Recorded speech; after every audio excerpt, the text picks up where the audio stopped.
Welcome to the Momentum Matters podcast, where we have courageous conversations with women leaders.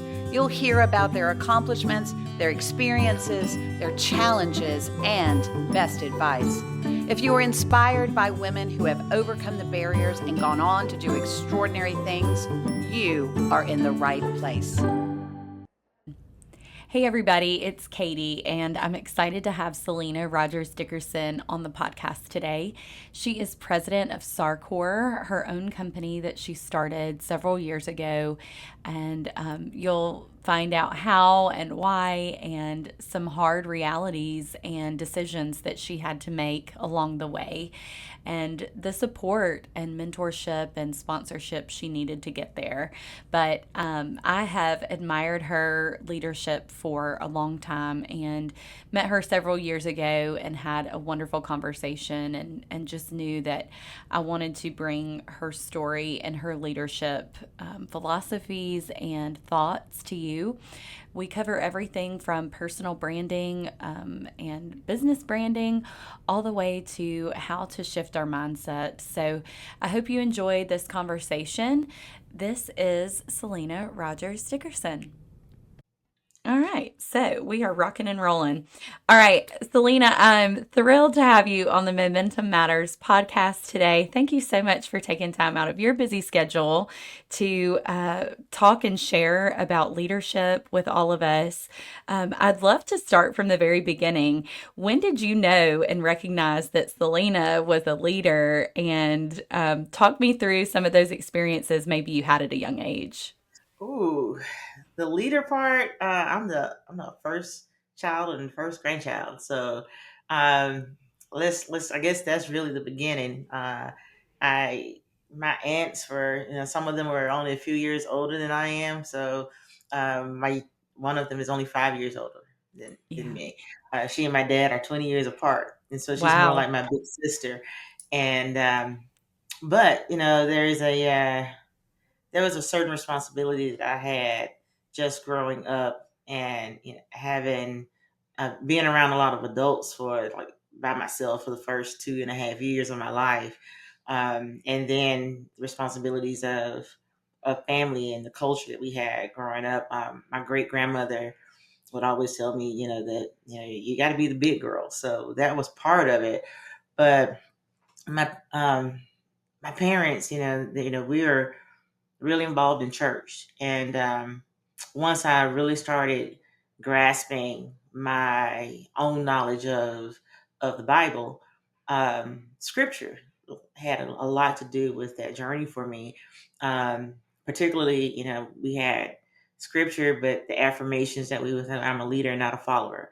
Um, and so it was, always do your best, always present yourself well in the best possible way that you possibly can, even if you don't know. um, Always present yourself well. And so yeah, that was early on. Then as an entrepreneur, as a kid, my parents, my mom wanted me to be a cheerleader. She wanted, I was more of an athlete Uh-huh. or like sports, or like basketball and softball and things. But I tried cheerleading for a little while, didn't really embrace it. Mm-hmm. um, but so during the little league football games, I would pick up the cans that people were throwing on the ground, and I would store them in the back of my dad's old broken down pickup truck in our backyard. And when I got enough, he would take me to recycle them. I took that money and bought candy and sold it to the kids in the neighborhood. So, Oh my gosh, an entrepreneur from such a young well, age. It was yes, in your didn't know. DNA. I guess it was always in me. Yeah. And I don't know if that was out of necessity, because we didn't grow up as a family with a lot of means. We had the needs met, but not a whole lot of the wants. And so Mm-hmm. I wanted the wants. And so um, yeah, I separated myself at an early age, and I always wanted to be the smartest in the class and things like that. So I love it. Well, where did you grow up? Did you grow up here in Birmingham in Alabama? Talk to us about where your roots are. I did. I did. I grew up in a community called Raleigh. It's in Southwest Birmingham. It's a little pocket community between the Winona and the Jones Valley Yeah. area. Um, and just about all of my family was in that area. But so I attended Birmingham City Schools, a community school, for just a few years, like kindergarten, first grade, Mm-hmm. and then I went to St. Mary's Elementary School, and I graduated from there. Went on to Ramsey, and yeah, participated in what was uh, is now similar to Birmingham Ed Foundation and Birmingham Promise programs for high school students. But it's called Executive High School Internship Program. So my senior year, I did internships. So I need to figure out what kind of career I wanted to have. Mm-hmm. And I was trying to balance between engineering and architecture. So I had opportunity to work with a couple of major firms here and Mm-hmm. corporations, and kept those relationships. What was, as you got into engineering and you started on that career path, what were some of the challenges that you ran up against or that you maybe noticed? Because so few women enter that field, for one, Mhm. and so few, from what I understand, make it through those programs. So, what were some of the challenges and how did you overcome those? Oh wow, that's a really good question. So I have to say that my support system helped me cultivate that. I always thought I wanted to be an architect at first. Watching the Mhm. episode of Sesame Street, Oh, wow. right, right. So it was that long. I was like, I'm going to be an architect when I grow up, and my aunt that I just mentioned, and one of my brothers and I, we was talking about we're going to have our own company. She wanted to be an environmental engineer. She turned out to be an environmental scientist. He wanted to be an electrical engineer, which he is, and I wanted to be an architect. And I was like, we can have our own company. Well, I didn't know I was speaking something into existence then, right? Uh-huh. Uh, but um, when I was at St. Mary's, seventh or eighth grade, my science teacher really was having. She had a big focus on STEM, and um, she wanted us. It was that was like the buzzword early. So this was like early '90s, and she was like, you're really good at math and science. You need to have a STEM career. I said, well, I want to be an architect, and she just kept pushing engineering. So once I got into Ramsey, our guidance counselors there were phenomenal. Mm. I would assume it's the same way because of the standard that Ramsey has. But our guidance counselors made sure that we were involved in programs that would expose us to a lot of things so we can make decisions about our career paths early on. So, because of my idea of being an architect, she made me, well, not made, but I went to Future Mhm. Engineers of America, which is a part of National Society of Black Engineers, and I got to see a lot um, within that. And then there was another program called Explorers Club, and it was, both of these were programs that had students from all the local high schools, and they had mentors from places like Alabama Power or Mhm. um, some of the larger construction firms that will come in and mentor us and just kind of teach us that. So with that, I was introduced to a program at Tennessee State University, which is where I graduated from college, called Minority Introduction to Engineering. And so I was accepted into that program the summer after my freshman year at Ramsey. And every summer I spent 2 weeks on the campus of TSU. And it would build every year off of what we learned the previous year and what we were supposed to have been learning in high school. So it Mhm. exposed us to various disciplines of engineering, civil, architectural, mechanical, electrical, and aviation. And so I got a good exposure. And so that when I made the decision to go into civil engineering, it was because um, I still thought I might want to be an architect, but I realized Mhm. I like, after the internship with an architecture firm, I said, I think I want to do the engineering a little bit more than the architecture. And I wasn't like, Picasso or anything like that, drawing. So my imagination didn't work like that.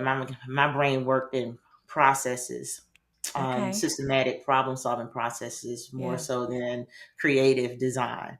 And Mhm. so that led me into that place. Well, but once I got to college, though, Katie, it wasn't easy for me at all. I had quite a few trials and obstacles to go through. Um, one, I had been really sheltered. And so I didn't understand what that looked like. My Mm-hmm. parents were not college educated. I had my one aunt who was a super genius, right? And so Mm-hmm. she was like, take 18 hours. I was like, 18 hours? Okay, I can do that. So my first semester, I was like, oh my God, what is this? So I Yeah. didn't know what 18 hours meant. Right, right. I know. I think all of us are like, oh, 18 hours, oh, 15 hours. And then you're like, wait, what did I just sign up for? 18 hours in engineering school is not fun, right? So I was about to say, not for the week. and so I questioned myself a lot. Um, Mm-hmm. to the point that I almost gave up. Mm-hmm. But fortunately, I had a cousin that I had just met, older cousin. She lives in Atlanta. So I can't remember how she came into our life. My dad knew her, but I had never heard of her. But she knew I was giving kind of on the verge of just coming out of the field because I Mm-hmm. didn't feel adequate. Um, I didn't realize it was a balance of my time and my effort. I had to work while I went to college as well. But she said to me something along the lines of like, well, if you don't do this, then what are you going to do? And Mm-hmm. I couldn't figure out what else I liked. Um, and then I had to think about my lifestyle, what kind of lifestyle I wanted to have. I could not find a career path that interested me enough to make me want to fight for the kind of lifestyle that I wanted. Again, I Mm-hmm. grew up in a home where we had our needs, but we didn't have a lot of wants. And I really wanted to the benefit of college, being able to get the wants that I had Mm-hmm. seen as my parents would drive us through more affluent neighborhoods. But I did skip out on it, and I lived there in Southwest Birmingham for a while. But then we moved to Irondale, and so I was exposed to another side of the Birmingham community. Yeah. Still went to Ramsey, but that's why that mixture of seeing the different qualities of life throughout the Mm-hmm. community, and realizing that there's even more than what I was able to see. I wanted to be a part of that. Yeah.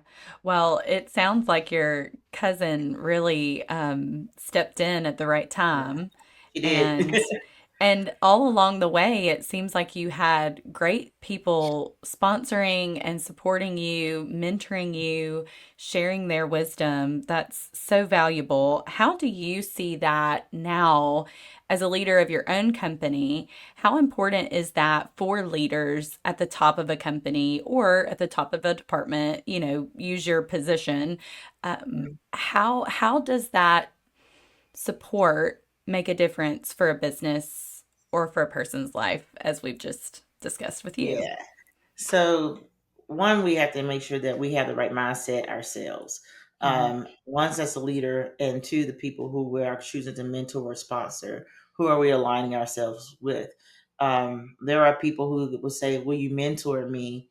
And I make a few suggestions and say, hey, yes, based off of what they say they want out of Right. this relationship. Um, it's not constantly call or text Selena and just picking my brain constantly because I have organizations to run and I serve in a lot Hmm. of capacities. And so but if they say, hey, what about how do I look at this situation, or I have this dream, I may recommend a book. Hmm. And if I come back and I see them 4 or 5 months later and they haven't clicked the link that I sent them to read a book for free, or um, going to purchase a copy of a book and it's the same thing, then I know they're not serious, Hmm. right? And I get it. Life happens, and sometimes life gets out the way. I have books over here that I'll read a couple of pages, start a chapter, here and there, pick up while I'm just kind of have a little off time. And, long gone are my days where I can just sit in my room and just read for 4 hours, right? Right. Um, I don't have that luxury anymore. However, um, I've been blessed to have both the sponsorship and the mentorship, and I do my best to pay that forward. Hmm. The sponsorship for me is is because I feel like I've been sponsored because I show up as a leader. Mm. When people ask me to do something, I do it. If it's something that I have a question about, then I'm going to ask those questions.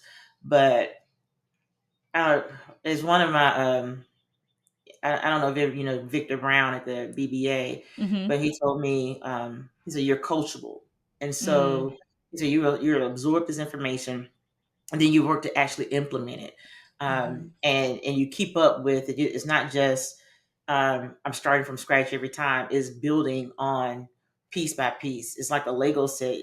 My daughter just put together the Wicked Castle. Oh, I love it. Right. And so, she's only 10, but she's been doing this thing for a while, Legos and stuff. And so I watched her build that foundation Mm-hmm. and that process of going step by step. Now, you may know what your end result wants, what you want it to be, right? Mm-hmm. You may see that picture in your mind, or in her case, she saw that picture on the box, of the Lego box, of what the end result should be. So if you're thinking about the beginning with the end in mind, then you automatically know what that end result you want, because you have in your mind this image, 5-10 years out, what life Right. looks like to you and those around you.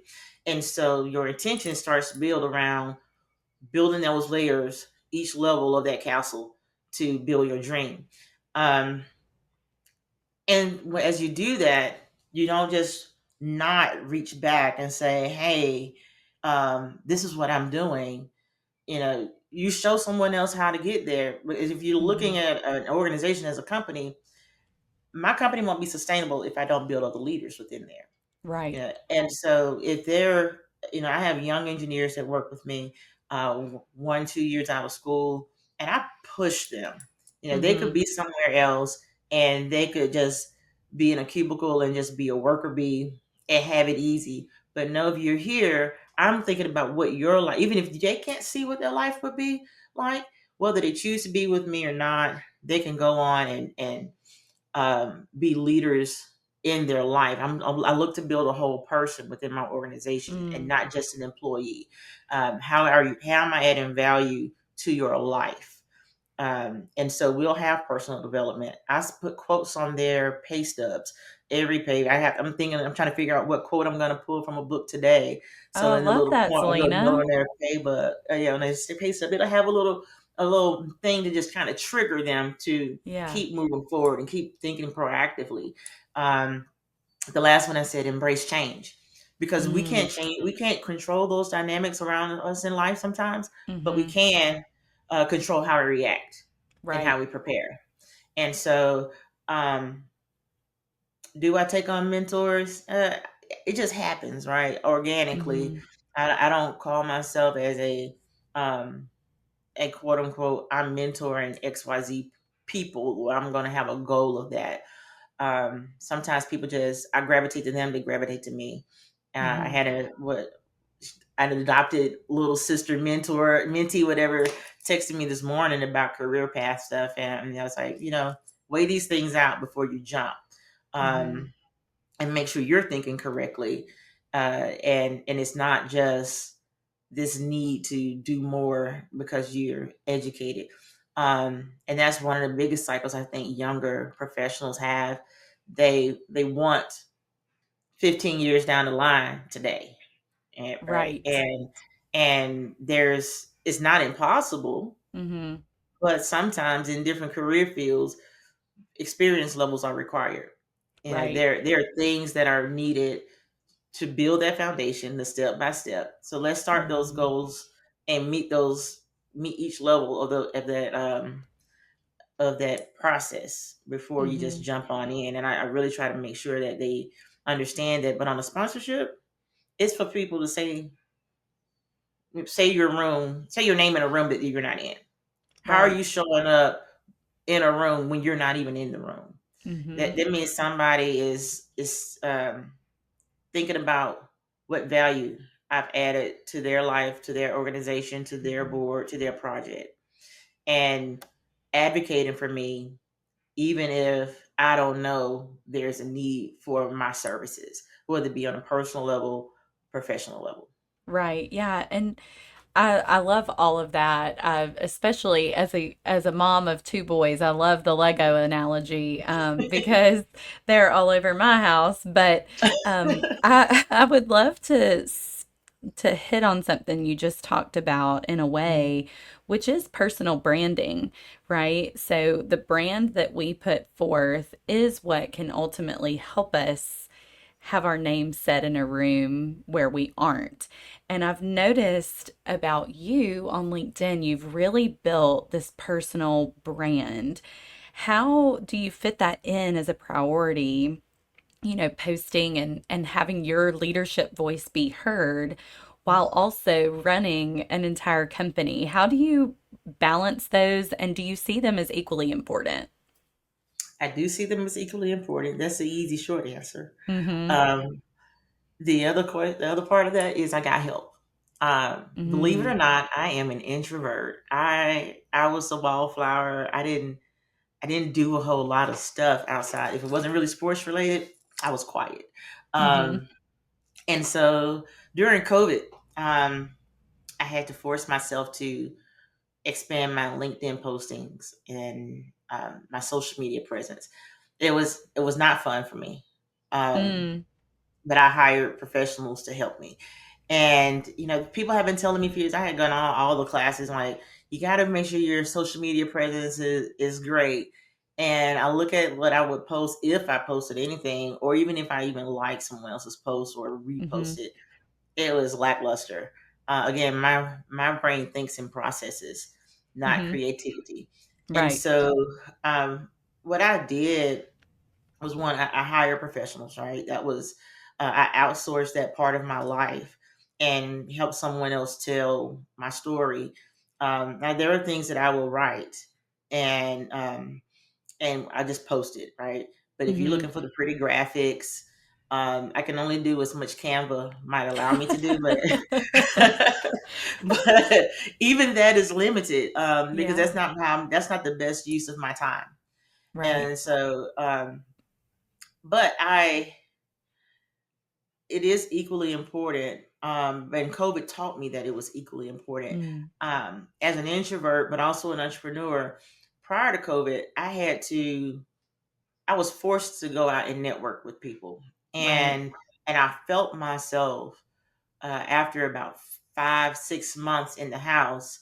Mm-hmm. Um, I felt myself contracting and being restrictive of who I am, and I was like, okay, how do I say who I am, and I can't leave the house, Mm-hmm. right? And I needed, even though I'm an introvert, I was like, I got to do something, otherwise, you know, we'll be forgotten about. Right. And so I was forced into this next path, just by the nature of where the world was. I Mm-hmm. couldn't show up at a networking event, after hours business meeting, or things of that nature, and just shake the hands and meet the people and kiss the babies and stuff. Right? I Right. had to I had to figure out another way to share my messaging, and it also allowed me to be able to duplicate myself. And Mm. so, um, over the years, it's just been, um, working with, the team to develop this company branding, Mm-hmm. um, and make sure that we on the same message, and that we can highlight our wins and highlight our team and highlight our clients and projects. And then on a personal side, it's being authentic, like who I am, what I like to do, what I truly believe in, my personal core values, Mm-hmm. which transition into my company values as well. Mm-hmm. And it's my thing is, like, it's not about me. Yes, do I Mm-hmm. want a great life? Yes, do I want things for my daughter? All of those things are yes. However, it's not just about what I'm doing for myself. If I'm not helping other people and being a servant leader, and extending this thing that I've created, not knowing that I was creating it, Mm-hmm. then I'm doing a disservice. This is like my ministry, right? Yeah. It's not. I'm not in a pulpit, or on, being broadcast on TV. yet, but That's uh, right. I hear you. yet. However, this is what I feel like my calling is to uplift Hmm. some other people. And by the way, we perform great engineering Yeah. as well. Yeah. Well, you do a great job, and as someone who's followed you now for a few years, it really does shine through. And as a young leader, it means so much to me to see. So thank you for doing the Absolutely. uncomfortable thing and putting yourself out there and sharing your heart and your mission and your purpose. Thank you. Speaking of your purpose, the first words when someone lands on your website is "We design infrastructure for all." How do Mhm. you describe the human side of what you do, and how does your work prioritize equity and access and the community voice in the projects that you take on? Yes, that's so like I said, I mentioned grew up in Southwest Birmingham, right? Mm-hmm. And even if you go through those areas today, there are issues outside of the blight. They're Mm-hmm. just basic quality of life infrastructure things. Like there might be areas with no sidewalks. There may be flooding issues. Mm-hmm. When I was growing up there, a lot of the community wasn't really that educated. You may have some high school graduates, um, but what I realized is people don't know what to ask for in some communities.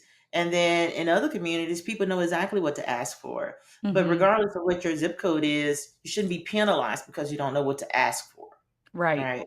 And we can't lean on our elected officials to know what we need to ask for, whether it be in an affluent community or non-affluent community, because Mm-hmm. that's not what they do unless they're in planning, engineering, architecture, somewhere in one of those fields.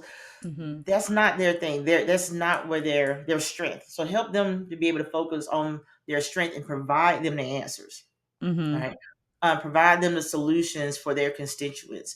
Make the end result for everybody we serve, regardless of their tax bracket, regardless of their income and their zip code, that we are doing our due diligence Right. regardless. Yeah. It doesn't matter if it's in a municipality. When we're working with the airport, we're thinking about everybody who's coming into that municipality, that city. Mm-hmm. This is who we're looking at. What does this image paint for our city, our state, our county, our government? If we're working in Montgomery and Mobile, what is the message that we need to take? And then I realized that there's a responsibility that I have to just make sure that I am leading my team to think the same way. Right? Mm-hmm. We're not going to just cut corners, or there might there might be a thing that well, yeah, we they don't really need to have um these trees, or they want we want to make sure that we're providing a beautiful product as well Mm-hmm. as an effective product. And we want people to wake up from their communities or land when they get into town and feel great about what they have just experienced, and add value to what we're doing. um it's it's a blessing to be able to impact so many lives. I say we do the invisible. People Mm. just want sidewalks. They want bike lanes. They want to be able to Yeah. have their kids walk to school safely. They don't want to hit a pothole when they're landing. If there's a Mm-hmm. pothole in the street, they want the roads paved. Um, Mm-hmm. if there's a library or a welcome center or whatever that project may be, somebody in the public is going to experience what we do. And we may not Mm-hmm. always get the credit for those little details, but people just want it to be great. They just want to have a good experience when we're doing our part to provide those great experiences, regardless of who that is for. Right. Oh, I love that so much. The invisible things that we know we need and we know we want, or we might not. And I love how you step in. I want to go back to what you said before. You built something you didn't know you were building. Talk Mhm. to me about your business and how it came to be, because there's an interesting story there. Absolutely. Like I mentioned, I had a little hustle within me from the Mm-hmm. beginning. And I didn't realize that I was speaking into existence being a business owner in the AEC industry. And then I went to college. I started off as a traditional student. I left and took a Mm-hmm. co-op position.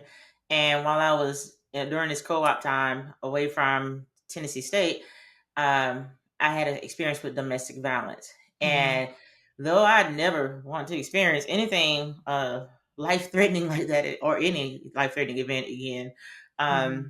I did have one takeaway from there, and it was how I wanted to present myself as a mom and a wife, and it's way on down the line, and it gave me the idea that I wanted to be able to be present as a mom, but I also wanted to Mm-hmm. have a career, right? Right.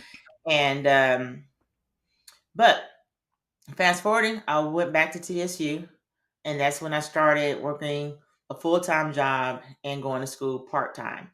And so I didn't finish in a traditional 4 years. I was actually gone for 2 years on this Mm-hmm. co-op, and came back and finished up in about 3.5 years later. And but during that process, when I was 25, my youngest brother had a massive heart attack. He had to have a triple bypass. Wow. He had aneurysms on his heart. He was born that way, and he survived. He's still getting Mm-hmm. on my nerves. As Good. I'm glad to hear that. yeah, he's great. And but I was working a full time job, Mm-hmm. and my supervisor told me that I had to choose between my job and my family. Mm. And I picked up my things and I walked out. Mm-hmm. Um, Again, I'm the oldest child, and Mm-hmm. my dad worked for the railroad. My mom had just had surgery a few days before, and that meant I had to commute from Nashville to Birmingham, and I worked. I had to do that for 3 days a week. I would split my time between the two Wow. cities, and still trying to maintain school. And most of my professors worked with me. Um, so one of them did it, but yeah, but I had to figure out how to make it work. Mm-hmm. But I realized at that point that when I had a family, that I was not going to have to choose between being there for my family and staying gainfully employed. And so Mm-hmm. my that event led me to that intention of, I don't know what I'm going to do. I don't know how I'm going to do it, but I Mm-hmm. will be working for myself before I get married and have a family. Well, I didn't know I was going to get laid off 4 years, not long after that. So Wow.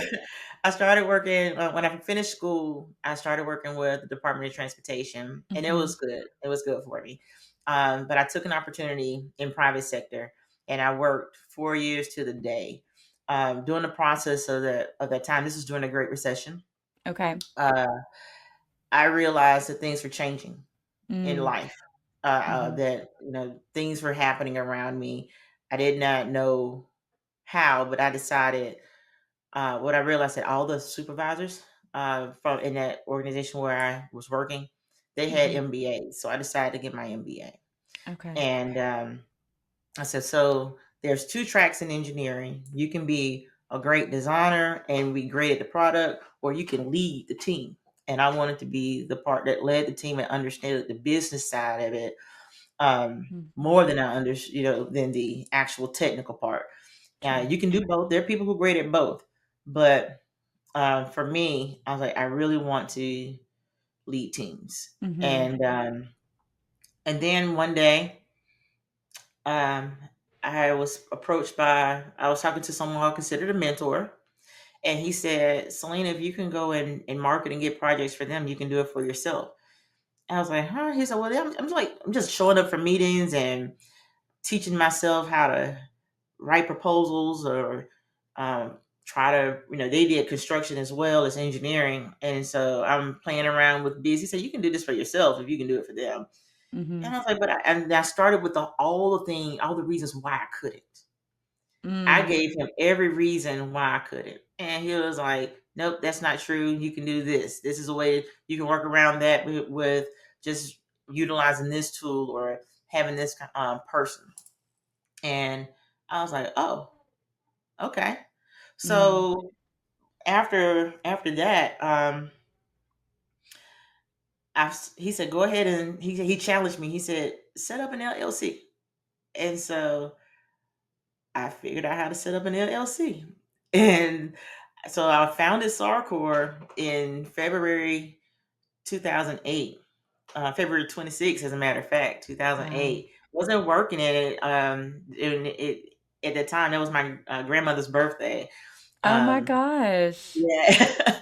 And so I founded it on this day, Mm. and I didn't do anything with it. All I had was a EIN number and an LLC and paying the business privilege tax. And then as I got through and I started matriculating through my MBA program, I was like, I might be able to kind of work some things out. And so I started going to SBA workshops for free. Someone said, hey, the SBA has these free classes. And so I was living in Atlanta at this time. Mhm. Um, Instead of me going to the classes in Atlanta, where I thought Mhm. I might run into one of my supervisors or owner of the company, I would go to Oh, Nashville and come back to Birmingham for these classes. wow. So instead of taking vacation time, I use my PTO hours to get continued ed so I can learn how to have a business. Mm. And then one day someone put the book Who Moved My Cheese in my hand. It was a mentor said, you need to read this book. So I read the book and I realized that all the dynamics around me in my workplace were changing. But Mm. and at that point, I made it, I was very intentional about volunteering for work that I was not assigned. So I had my job that I did, my actual Right. task. Yeah. Um, but after hours, I was my MBA class was online, so I would do my homework that I needed to do for class, and I would have my boss set up for the next day. I was doing his work too, and Wow. because I needed to see how it all worked in an organization to function as a leader. And even though he was a manager of this particular office, he had to do a lot. And so and Mm. that was the closest access. So I didn't try to go from myself as a relatively entry level assistant project manager designer to the CEO, or Mm. I didn't go straight to him and say let Mhm. me mentor. I didn't have that access, but I did have access to my immediate supervisor, and I learned how to do his job. And I didn't let my job slack. So I did his and mine to the best of my ability, as much as he would Yeah. allow me to do. I started with small tasks, and over the course of a few months, he knew that he can trust me to do larger chunks.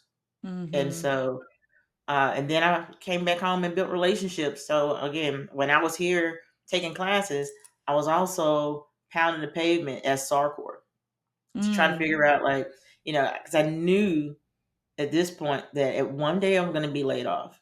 I knew this was happening. Everyone was getting laid off everywhere in the country, and it Mhm. didn't. And the organization that I was working for, it wasn't passing over us. So it was actually affecting the operations within that organization, and um, I decided to start making connections here at home. And so got laid off on November 17th, 2010. I made a call back after I finished crying. I made a call back here at home. And they said, can you come in tomorrow? I said, yes. So I came home, met with them, had a contract that day. But Wow. it was not a relationship that I waited until November 17th Right. to nurture. I had been Mhm. talking with them over a year or so. Mhm. Getting that they trusted me, I trusted them. They told me they would have my back, and they gave me the option to work as an employee or work as Sarcor. And I chose to take a chance on myself. Wow. Did you sleep as you were building this business? Because that's Mm. going through my mind. I'm like, how did she sleep? So sleeping is my hobby. Well, So good. do I I'm sleep now? Oh my um, God. I did not sleep a lot. Yeah. When I was going through, working my job, going to Hmm. grad school, and doing my, work, helping my supervisor with his things. That didn't account for a lot of sleep. Um, my husband, he was my boyfriend at the time. This is not what you should do for any kid that's listening, but he would bring me coffee in the middle of the night if he saw I was working. Oh my gosh, he loved you. Yes, yes. So we were, but he would make sure I was okay. Um, I was, my supervisor. I swear that God put him in my life for a reason. He was the best supervisor manager I've ever had, and he had the coolest name too. But he told me that he pays me to think. I Mm-hmm. didn't. I always felt like I wasn't doing enough to add to his team and to the organization. And like, some young professionals now, they feel like they can do more right away. I was the same way. It didn't. I wasn't any different. I thought I can do more, but I had to prove myself in little pieces here and there, little steps. Um, but he said, I pay you. He said, you're neck up. He said, there are two types of people that work in this industry. You have neck up and neck down. I pay you to think. So you're Mm-hmm. always on. You're always thinking. And he said, you have to solve problems. That's what you do. He said, engineers solve problems. I'm like, okay. Mm-hmm. And that was the thing. But no, sleeping was sleeping is still something, and I don't get to this. Even in the middle of the night now, if I have a Mm-hmm. brainstorm or something, I just get on my little voice memo and whisper it into the phone. Um, or I keep notes if I'm driving and something crosses my mind. Mm-hmm. I turn on the voice memo on my phone and I Mm-hmm. just talk it out so I don't forget it. But my mind is constantly going and wondering, like, how can I improve a process? Mm-hmm. What do I need to do differently? Or I have these ideas of, like, to actually solve a need somewhere. Well, thank you for sharing all of that because I love what that story reminds us of. We have to own our growth and we have to make it a priority. You were doing so much Mhm. because you had a vision and you wanted to attain that. Really, really inspiring, and I think will go on to motivate other women who maybe have that thought of something they want to pursue and Mhm. something big that is a next step. As you think about legacy, what do you hope that your story of drive and tenacity and perseverance, what do you hope that that teaches the next generation of women in entrepreneurship and engineering? Oh yeah. So my daughter, just out the blue, recently, we went to the NCAA women's tournament, Mm, and she's been around the business leaders in Birmingham for a while, right? And but this time on Saturday afternoon, after meeting some pretty cool people for the first time, she mm-hmm. said, "Mom, I'm so proud of you." I Oh, said, "Really, Allison?" I said, "Well," I said, "Why did you say that?" She said, "You really are a leader, and you really do care, and people really do trust you." And she said, "You're just so friendly to everybody," and she's just going on. But she said, "But so, mommy, people trust you, and they trust you to be a leader." And so I guess that's the what I want people to know. That's the legacy that I want to have. I want people to know that you can be right? You can be a great mom, and you can be a great mm-hmm. wife, or not a wife, or if you don't want it, you can be a great dog mom. Whatever it is, Mm-hmm. those things that are important to you, you can do all those things, and you can be great in your career, Mm-hmm. or you can have a great business. There is not a or that we have to really embrace. We limit ourselves by our choices. We can make the sacrifices, and sometimes that might mean sleep might be a sacrifice. Sometimes that might mean I don't do the vacations, or I don't do the after hours happy hour networking events, because you want to be at home for yourself getting sleep, or for me, it's doing fourth grade homework with my daughter. Um, so, but I choose what my aims Yeah. are. I choose Yeah. what my aims are. And I think that is not really work life balance. I don't believe that the scales are ever even. Mm. Sometimes when I'm really into it at work and hunkering down so we can get something accomplished as a team, my laundry might pile up to here, and I gotta be okay with that. That makes me um, feel better about the laundry pile that is in my own home right now. But I love that mindset shift, that and you Mhm. can be both. You can be all. It just doesn't look the same level at each thing that you are being. I love Yes. that. I love that mindset. That's so Kind of like a good. wave, you're just surfing. Yeah. Yeah. And how do Um, you, as a leader of a company, how do you encourage your team to have that same mindset? I think that there's so much. I'm fortunate here at Momentum. We value the same things that you're talking about, right? mhm, And our team does have waves, right? Someone may have mhm. a family issue that we're kind of stepping up to help them through, or Yes. whatever. But and other times it is that hunker down. How Mhm. do you encourage your team to really take that mindset and have it every day?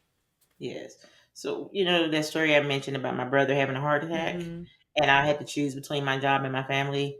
I never want that to be a choice for my Mm. team. So I Mm. lead with that. I started with that in mind the day I bought a computer for Mm. myself, when as the owner of Sarcor. Um, how I worked, where I worked, I needed that flexibility. I needed that autonomy. Mm-hmm. Um, and so even before COVID, we were set up to work remotely. Um, I Wow. didn't I didn't do, yes, I need you in the office. It was still traditional work environments then, right? Mm-hmm. But say for example, I had a mom whose kid was out of school for whatever reason, and we still have deadlines. If she could still get her work done at home, I wanted to make sure that I didn't want to be that employer, like, you better be here or else, you Right. know. Um, and I'm not that. My Mm-hmm. my team appreciates that kind of flexibility. I have one young man who works with me, and he had not been. He's from Jamaica, Mm-hmm. and he had not been home in a few years. And last year he was about to have his first kid.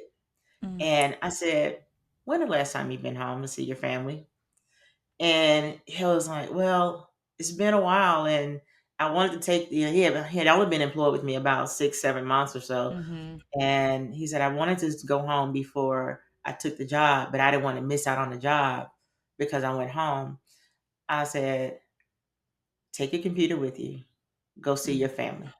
Mm-hmm. You know, I need you to go see your family because your life is about to dramatically change when you become a father." Right, right. I said, "Can I trust you to do your work, meet your deadlines, and get on the calls while you're at Hmm. home?" He was like, "Yes." And I knew I could trust him Right, because when I'm up in the middle of the night working, I could see him doing his work. I could see the files being downloaded to the computer. I see the progress he's making. And I was like, I like this young man. I hmm, can trust that he's going to do what he has to do to get his work done. I don't have to tell him to do the extra. right. He had already presented himself as someone I can trust to work from wherever. And with those kind of people, you can absolutely be have that kind of flexibility. Just let me Hmm. know what you're doing. That's my Right. a lot of times my request is, let me know, Hmm. and don't tell me. Yeah, but in contrast, I have had employees that tell me it's not your business to know. what I'm doing or where I'm working. I was like, oh, really? I was like, guess what? You're right. So I have to balance that, Yeah. Yeah. because there are three qualifiers in employment: is get it, want it, and have the capacity to do it. That's from a book Mm. called Traction. I can't take credit for that, Mm. I but like that's from that. a book called Traction by Gino Wickman. Okay. And the qualifiers for people to work within your organization is get it, want it, and have the capacity to do it. That means they live and breathe the company culture. They understand the Mm. responsibility without it having to be constantly preached to them. Um, Right. and so to be able to give my male and female employees that Mm-hmm. opportunity to be the and that they need to be, where they want to, join a community sports league, soccer. If they Mm-hmm. do something that gives them a little bit of peace of mind, whatever that looks like, or if they need it for their family, if they want to go to a recital, Mm-hmm. eat lunch at school, work from the coffee shop, Mm-hmm. be responsible as what we're paying you for, and yeah, you can have that same kind of leverage. But I don't want anyone to ever have to choose, Right. responsibly choose. That doesn't mean that you just sit to tell me it's not my business to know what I'm paying you Right. for. Right. But but yeah, so I actually need to see some some revenue generating activities in order Right. to, in the process. Right. Well, I hate that you had to have the experience of choosing, but for so many who now have been able to work with you in a healthy environment, I'm glad that you have been able to cultivate that type of environment for others when you didn't have it. Well, Selena, I have loved this conversation. As we wrap up, I have some fun rapid fire questions for All you. right. Very So nice. let's stick with some one word answers or short answers to these Mhm. quick questions. Okay. What's your favorite Birmingham spot? I like to hang out at Do Not Disturb restaurant. Oh, tell me about it. Okay. Now I'm breaking my rules. You have to tell me about Do Not Disturb. That sounds interesting. So just in case you haven't figured out, my thing is sports. I like sports, and it's a new sports bar. The owner of Nola Ice Broad Street Po' Boys, she opened up a Hmm. sports bar over off Lakeshore, and Cool. I like to go there What's your during the favorite sport? basketball. I played Okay. basketball at Ramsey in high school. And so who are you pulling for in March Madness right now? South Carolina, Okay. Okay. in Auburn, of course. Okay. Yes, yes, yes. Yeah. Just by default, we have to pull for them. I know. Yeah. What is I think we already got this answer maybe earlier, but what's your favorite way to relax or reset? Sleep. I thought so. I like to sleep. Love it. One word to describe your leadership journey. Blessed. Ooh, love that. And then finally, what would be your superpower? I solve problems. You do. You do it well, I can tell. Well, Thank you. Selena, thank you for, like I said, joining us, for giving us your most precious resource, which is your time. It means so much to us. And I think so many leaders will get a lot out of this conversation. You have done so much, you've accomplished so much. And most importantly, I would say that you've given so much back. And I think that's the sign of a true servant leader. So I am a huge fan and Thank you. am glad to have had this conversation with you. Thank you so much for all Absolutely. that you add to the community and to the business world at large. Absolutely. I appreciate it. Thank you so much. Thank you for listening to Momentum Matters. We invite you to subscribe to our podcast as we share more important conversations with women leaders. We would love for you to rate our show and share with others in your life. This episode of Momentum Matters was produced by Social U and brought to you by America's Thrift Stores, Blue Cross and Blue Shield of Alabama, Protective Life, and Regions Bank. A full list of corporate partners can be found at momentumleaders.org. We also want to thank the individual donors, Momentum members, and volunteers for their commitment to our mission.